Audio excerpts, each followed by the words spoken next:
할렐루야, 풍요로운 교회를 찾아와 주신 모든 분들을 주님의 이름으로 환영하고 축복합니다.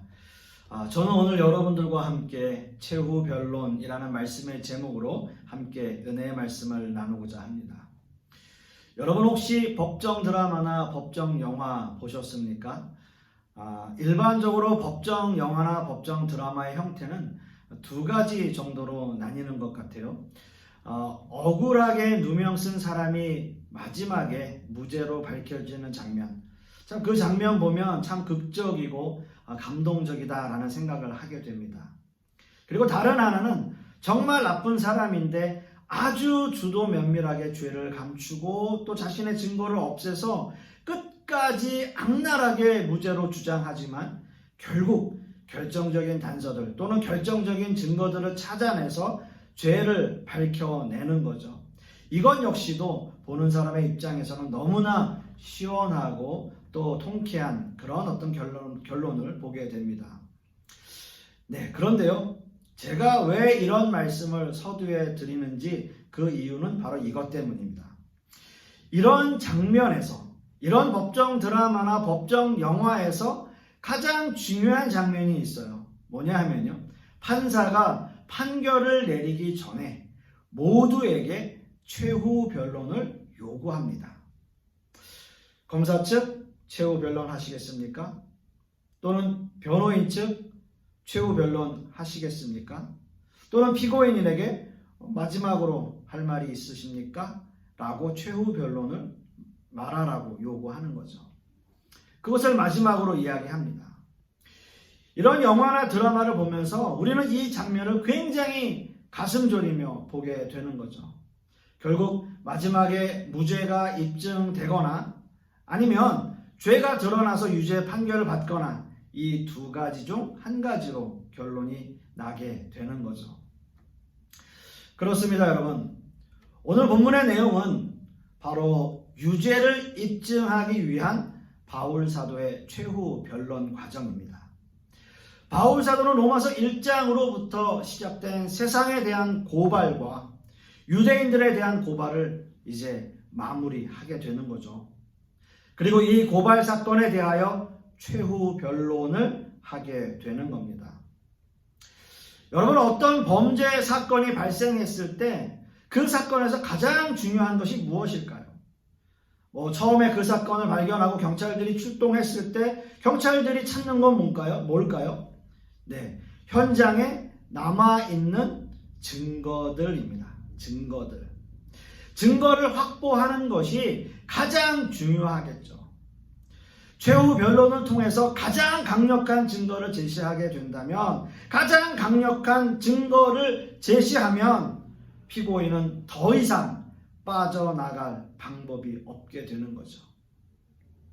오늘 본문에서 바울 사도는 가장 강력한 증거로 율법을 제시하면서 또한 구약의 말씀들을 인용하고 있는 겁니다. 율법과 구약의 말씀들은 지금 유대인들 뿐만 아니라 모든 사람들이 죄인이라는 증거와 여러 가지의 판례들을 제시하고 있는 것이죠. 그렇다면 모든 사람이 죄인이라고 말하는 이 바울 사도의 최후 변론의 그 구체적인 내용은 과연 무엇일까라는 겁니다. 그는 무엇으로 최후 변론을 구체화하고 있는 건가요? 적어도 우리는 바울 사도의 최후 변론의 내용을 알아야 하겠죠. 어떻게 죄가 성립되었는지, 왜 죄인이라는 선고를 내릴 수밖에 없었는지, 혹시 피고인에게 억울한 부분은 없었는지, 혹시 피고인이 무슨 변명할 거리라도 있는지, 우리는 그 내용을 알아보고 또한 들어볼 필요가 있는 겁니다. 오늘 바울 사도가 증거로 제시하고 있는 구약 말씀의 적용은 각각 한 번의 전도서와 이사야서, 그리고 5번의 시편을 인용하고 있습니다.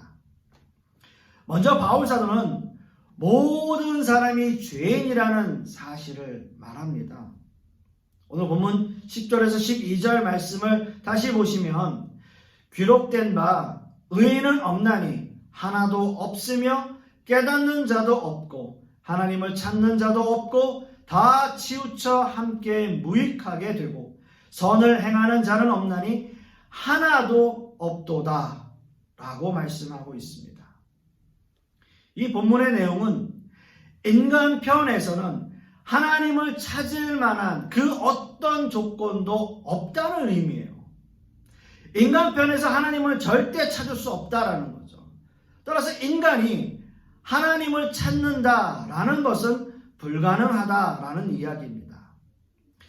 여러분의 이해를 돕기 위해서 좀 극단적인 표현을 들자면 하나님을 만나기 전에 우리의 상태는 영적으로 죽은 상태입니다.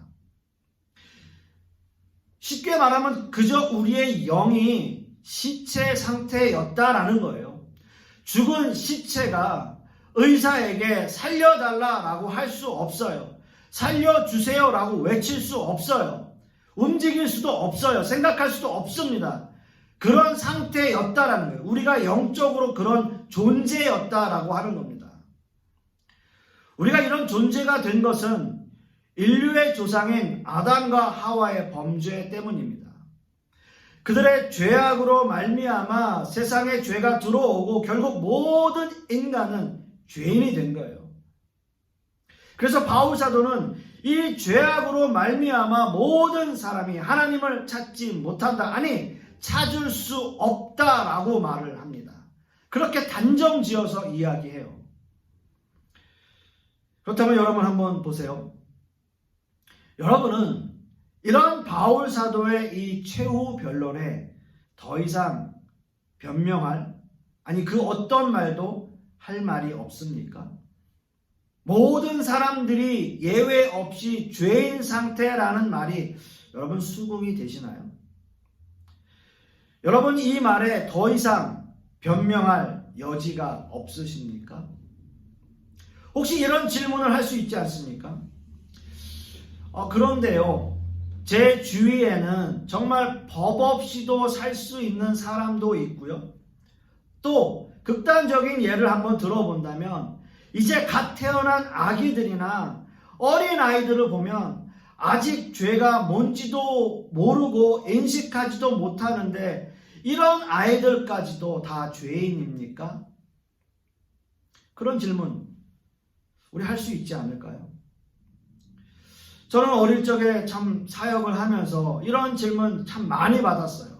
특히 청년들에게 또 학생들에게 이런 질문을 많이 받았습니다. 목사님, 태어나자마자 죽는 아이들, 그 아이들은 어떻게 되나요? 그 아이들은 다 지옥 가나요? 아니면 천국 가나요? 이런 아이들은 죄를 지을 시간도 없는데 그 아이 입장으로 생각해보면 참 억울하지 않을까요? 만약 지옥 간다면 말이죠. 우리는 하나님의 자녀가 되었다는 고백이 있어야 구원받았다라고 하는데 그런 아이들은 고백할 시간도 없고 그렇게 인식할 만한 그 어떤 것도 없는데 그 아이들은 억울한 건가요? 그래서 유아 세례를 받지 않나요? 아니면 양심에 따라 가지 않나요? 그렇기 때문에 아무 죄도 짓지 않은 깨끗한 양심을 가지고 있는 어린 아이들은 혹시 천국 가는 거 아닐까요? 정말 이런 질문들 참 많이 받습니다. 성경에 우리가 흔히 이야기하는 난제들이죠. 난제들. 엄밀하게 말씀드리면 사실 저도 잘 모르겠습니다. 구원은 하나님 손에 달려 있으니까요. 제가 드릴 수 있는 것은 만약 그런 일이 벌어졌다면 그들에게 위로와 평안을 비는 것뿐입니다. 구원은 하나님의 손에 달려 있죠. 그 어떤 인간도 그 하나님의 섭리에 간섭하거나 작용할 수 없습니다.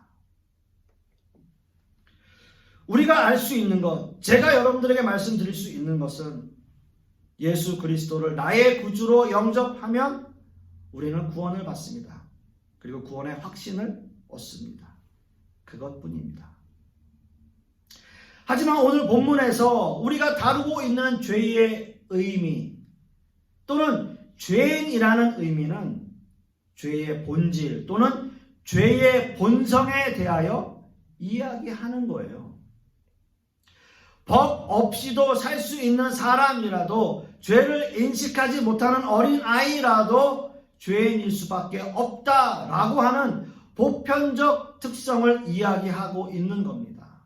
그래서 바울 사도는 이렇게 이야기해요. 에베소서 2장 3절 말씀에서 전에는 우리도 다 그 가운데서 우리의 육체의 욕심을 따라 지내며 육체와 마음에 원하는 것을 하여 다른 이들과 같이 본질상 진노의 자녀이었더니. 어떻게 해요? 본질상 진노의 자녀이었더니 라고 말하고 있습니다. 그렇습니다. 우리는 본질상 진노의 자녀였어요. 진노의 자녀라고 하는 표현은 마귀의 자녀라고 하는 표현입니다. 그리고 본질상 우리의 본질, 우리의 존재, 우리의 현실, 이 모든 것들이 바로 그런 죄인된 모습, 진노의 자녀의 모습이었다는 거예요. 이 세상에서 우리가 어떤 모습으로 살아가든지 상관없습니다. 남들이 보기에는 더없이 착해 보이고 남에게 해를 끼치지 않고 바보스러우리만큼 착해 보여도 모두 다 죄인이라는 사실이에요. 아무리 어린아이라고 할지라도, 그가 죄를 인식하고 죄를 깨닫지 못한다 할지라도 그 아이들 역시도 죄인일 수밖에 없습니다. 그것은 죄가 중하고 경한 것에서 기인한 것이 아니라 우리의 존재가, 우리의 본성이 죄인일 수밖에 없다는 것을 의미하기 때문이에요. 죄의 보편성이에요. 우리는 안타깝게도 죄인으로 이 세상에 태어났습니다. 어느 누구도 예외는 없어요. 그 사람이 착하든지 착하지 않든지 악하든지 상관없이 모든 사람은 다 죄인일 수밖에 없습니다. 그런데 여러분, 제가 읽어드린 이 본문의 말씀 중에서 우리가 희망적이고 실망하지 말아야 될 이유가 분명히 있어요. 바울 사도뿐만 아니라 저 역시도 죄인이다 라고 하는 이 표현에서 다 과거형을 모두 쓰고 있다는 사실이죠. 과거형을 쓰고 있어요. 방금 읽어드린 에베소서 본문에서도 전에는 이라고 말하고 있죠. 저 역시도 방금 전 하나님을 믿기 전에 우리는 죄인이었습니다. 그렇게 말씀하고 있어요. 과거형을 사용하고 있습니다. 그렇습니다, 여러분.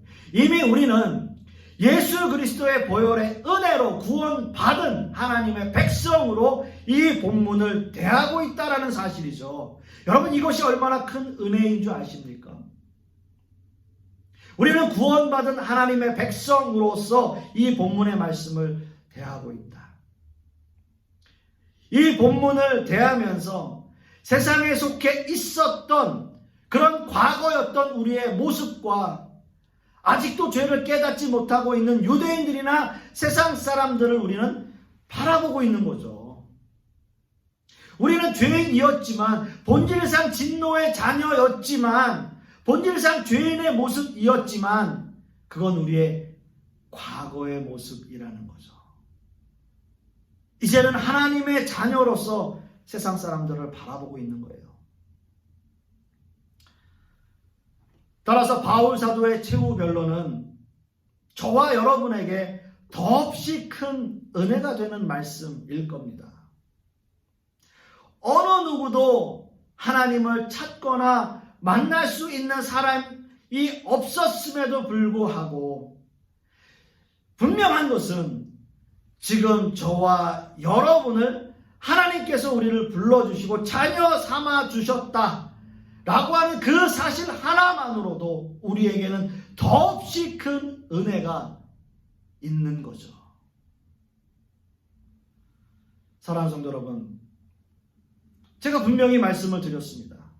하나님을 찾을 수 있는 사람, 자기 스스로 하나님을 만난다라고 하는 사람, 죄인임에도 불구하고 하나님을 찾을 수 있는 사람은 없습니다. 그런데 우리는 하나님의 자녀가 되었어요. 하나님이 우리를 찾아와 주시고 우리를 만나 주셨다라고 하는 거예요. 여러분, 이 은혜 가슴속 깊이 기억하는 저와 여러분 되실 수 있기를 간절히 소망합니다. 이 은혜 가운데 이 은혜를 기억하며 사시는 저와 여러분 되시기를 소망합니다. 이제 두 번째는요, 바울 사도는 최후 변론에서 죄인들의 죄를 낱낱이 들추고 있어요. 여러분, 법정에서도 최후 변론을 할 때는 그 피고인의 죄를 상세히 밝혀요. 그 죄값에 따라서 형량을 정하는 거예요. 죄가 또 더해지면 당연히 그 형량은 더욱더 올라가게 되는 거죠. 오늘 이거 본문 13절에서 18절까지의 말씀을 보면 이렇게 기록하고 있습니다. 그들의 목구멍은 열린 무덤이요, 그 혀로는 속임을 일삼으며 그 입술에는 독사의 독이 있고 그 입에는 저주와 악독이 가득하고 그 발은 피 흘리는데 빠른지라. 파멸과 고생이 그 길에 있어 평강의 길을 알지 못하였고 그들의 눈앞에 하나님을 두려워함이 없느니라 함과 같으니라 라고 말씀하고 있습니다. 사랑하는 성도 여러분, 우리는 이런 본문의 말씀을 보고 들으면 보통 이런 생각을 하게 돼요. 기독교인을 제외한 다른 종교를 가지고 있거나 또 하나님을 믿지 않는 세상 사람들은 모두가 다 흉악한 어떤 악당일 것이다 라는 생각을 하게 돼요. 심지어 세상 사람들은 모두가 다 술에 취해 있고 마치 사기꾼들 같고 파렴치하고 살인자고 도둑질하는 자다 라는 생각을 하게 되는 거죠. 그런데 여러분, 세상 사람들을 한번 보세요. 믿지 않는 우리의 이웃들을 한번 보세요.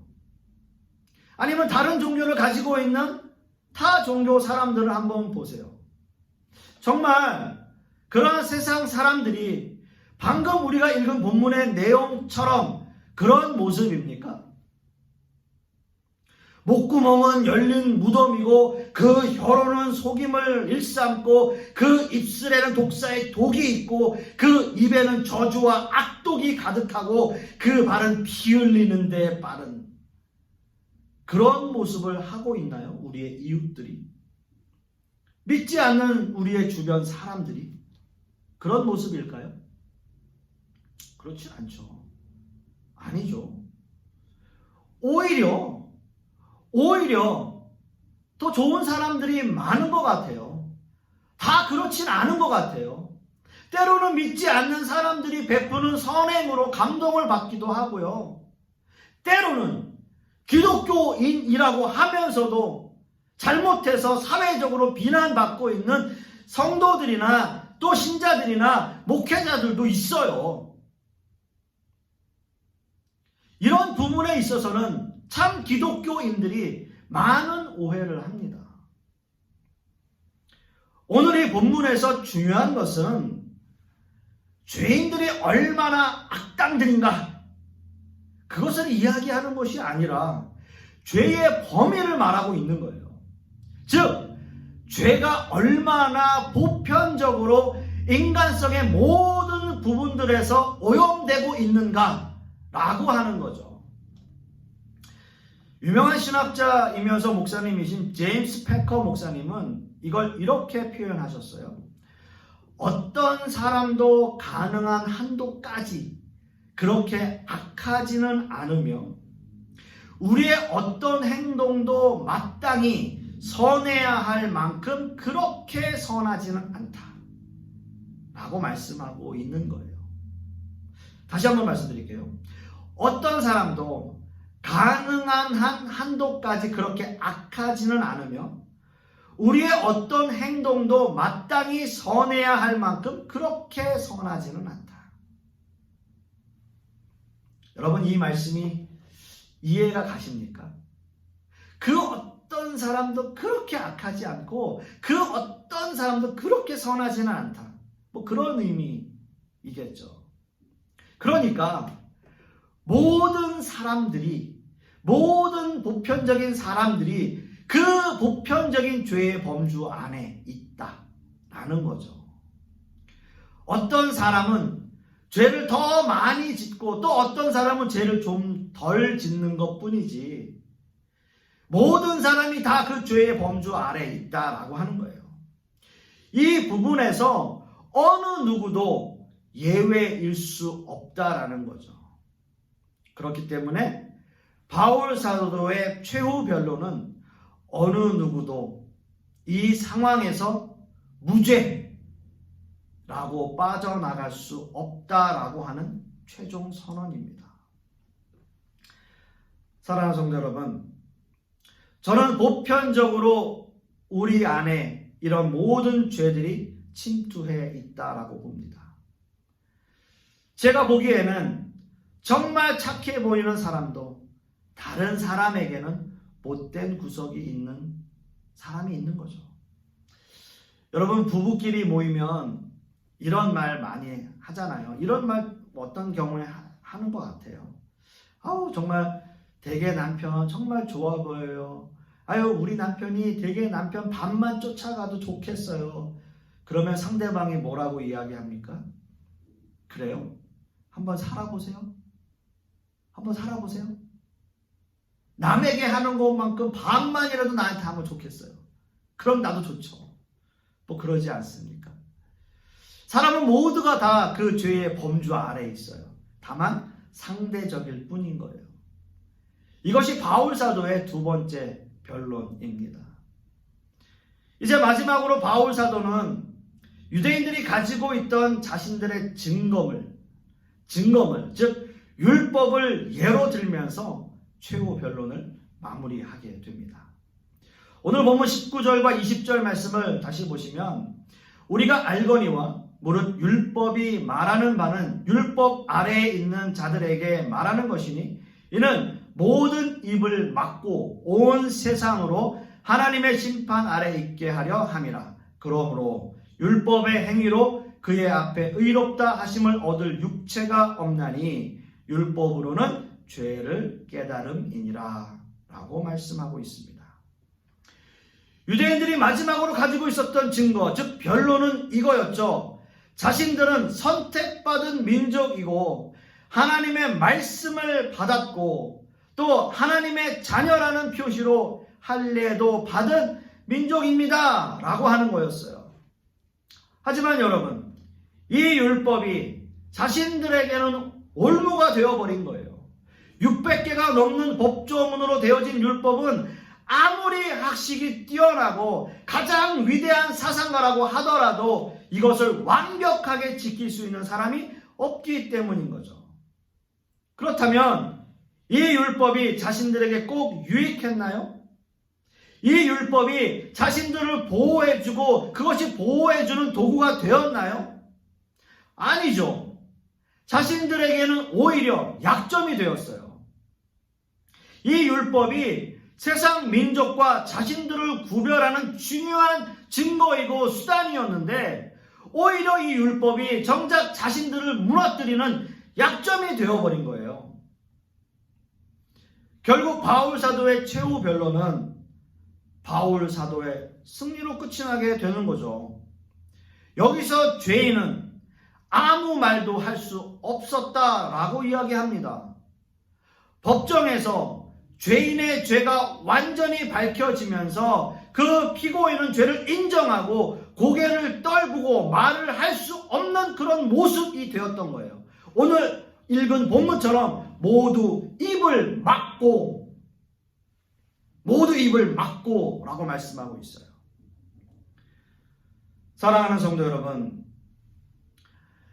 하나님이 이스라엘 민족을 택하신 것 맞습니다. 맞아요. 물론 그들이 잘나서가 아니고 선택받을 만한 그 어떤 조건이 있어서도 아닙니다. 그저 하나님의 은혜였고요. 하나님의 섭리였어요. 따라서 구약의 역사를 보면 이스라엘 민족이 하나님 앞에 얼마나 큰 은혜를 받았고 얼마나 많은 특권과 유익을 누렸는지 우리는 성경을 통해서 잘 알고 있습니다. 그러나 여러분, 명심해야 할 것은요, 이것은 하나님이 모든 민족을 구원하시기 위한 하나님의 계획이었지 이스라엘만을 편애하기 위해서는 아니었다라고 하는 거예요. 그것은 유대인들만 가지고 있는 오해입니다. 하나님이 자기들만 사랑할 것이다 라고 하는 착각을 한 것이죠. 오늘 본문 9절로 다시 돌아가시면 바울 사도는 최후 변론을 하기에 앞서 이런 질문을 합니다. 우리는 나으냐? 우리는 낫냐 좀? 이런 질문을 해요. 지난주에 유대인들은 이런 질문을 했습니다. 유대인의 나음이 무엇이며 할례의 유익이 무엇입니까? 라고 물었어요. 그때 바울 사도의 대답은 뭐였습니까? 범사에 많으니 라는 대답이었어요. 아주 많다라는 거죠. 여러 가지 이유가 많다라는 거죠. 유대인들에게 주인 유익이 많이 있다는 말씀이었습니다. 하지만 오늘 바울 사도는 이런 질문을 합니다. 우리는 나으냐? 우리는 나으냐? 라는 질문이에요. 다시 말씀드리면 유대인이라고 나은 게 뭐가 있냐? 유대인의 유익이 무엇이냐? 라는 질문을 다시 하고 있는 겁니다. 그런데 이것에 대한 답은 정반대예요. 결코 아니다. 결코 아니다. 모두가 죄인이다. 라고 답을 해요. 율법을 받은 이스라엘에게 이 율법은 죄를 깨닫고 하나님께 더 가까이 가는 아주 중요한 도구이지만 다른 한편으로는 이 율법이 자신들을 위한 하나님의 편애라고 생각한다면 율법은 자신들을 정죄하고 심판하는 올무가 되어버린다라고 하는 거죠. 그래서 이 율법이 바울 사도의 최후 변론에서 아주 중요한 증거가 되었던 거예요. 율법이 율법으로서의 역할을 할 때는 좋았어요. 좋았습니다. 하나님께 직접 받은 하나님의 말씀, 이것은 하나님의 자녀로서 엄청난 특혜이고 자부심이었습니다. 그러나 그 율법들이 점차 변질되고 잘못되어질 때 더 이상 율법은 자신들을 위한 특권과 자부심일 수 없었습니다. 율법은 오히려 자신들의 죄를 더욱더 드러내는 자신들의 올무가 되어버린 것입니다. 사랑하는 성도 여러분, 저는 여러분들에게 이런 질문을 마지막으로 하고 싶습니다.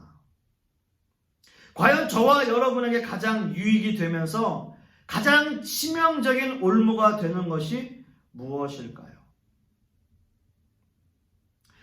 우리가 신앙생활 하면서 우리가 세상 가운데서 그리스도인으로 살아가면서 나에게 가장 유익이 되면서도 가장 치명적인 올무가 되는 것, 그것은 무엇일까요? 그래서 그것 때문에 마지막 최후 변론에서 우리가 한마디도 할 수 없고 우리의 입을 막을 수밖에 없다면 여러분, 이것이 얼마나 안타까운 일이겠습니까?